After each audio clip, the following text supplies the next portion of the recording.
چې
موضوع باندې او کومه موضوع باندې خپل باندې واړو خبر ختم شو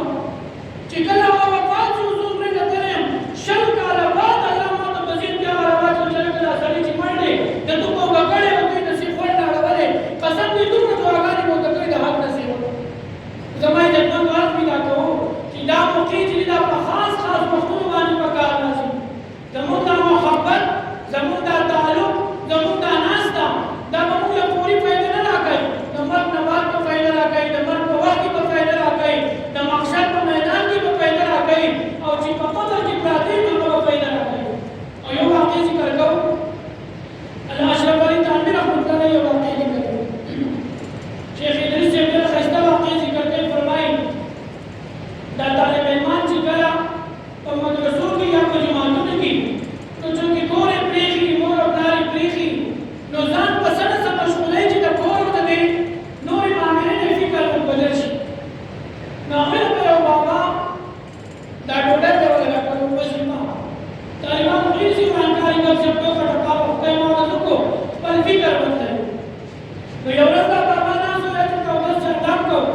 دا طالبان په خپل منځ کې بعض مباحثه کوي هلکه هلته به یې وایي وي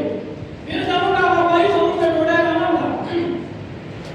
په دې کې بابا واورېد او هغه خفه شو ویې ښه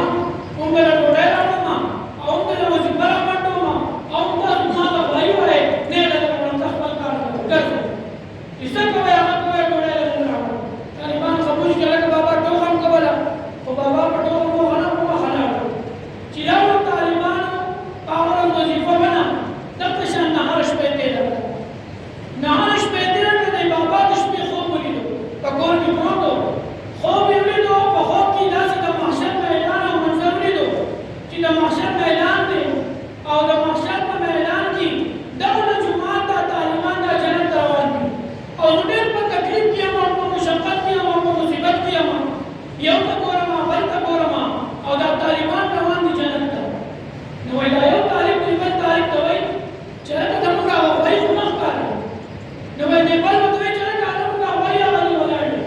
نو وایي دا طالب راپسې راغی او د لاس دې ونیولم چې راځه چې ځو چې جنت ته ځو نو وایي دا مجلس ته په مخه کړم او د ځان سره جنت ته پوهڅوم نو وایي چې څنګه پاڅېدم نو په منډه جومات ته راغلم هغه طالبانو ته مې ویلي چې وایي نه خر راته وایي خو به ستا په خدمت کوم نو بس